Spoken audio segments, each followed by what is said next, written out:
তো আমি আজকে মাল্টিসিম সফটওয়্যার দিয়ে এখানে একটা রেকটিফায়ারের বানিয়েছি, হাফ ওয়েভ যেটা রেকটিফায়ার।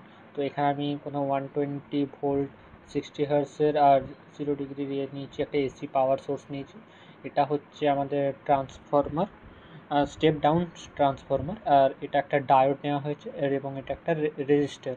আর এটা যেটা নেওয়া হয়েছে এটা হচ্ছে অসিলোস্কোপ।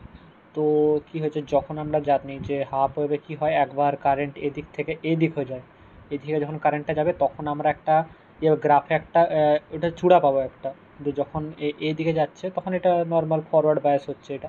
কিন্তু যখন এটা এই দিক হয়ে যাচ্ছে তখন এটা রিভার্স বায়াস হয়ে যাচ্ছে, তখন রিভার্স বায়াস।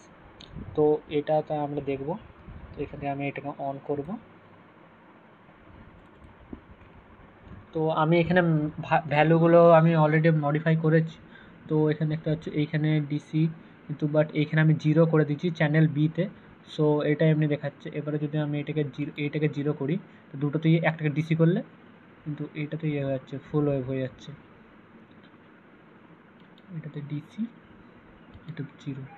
দেখতে পাচ্ছ যে এটাতে এটা হাফ ওয়েভের যে ওয়েভ ফর্মটা চলে এসছে একটা ইয়েতে, একটা মাঝে। এটা কি হয়, এটাকে যখন ফুল ওয়েভ হবে তখন এটা এদিক হয়ে আর একটা এমনি আসবে, আবার একটা এদিক থেকে এমনি আসবে, এমনি আসবে, এমনি করতে করতে তখন এটা ফুল ওয়েভ ফর্ম হবে।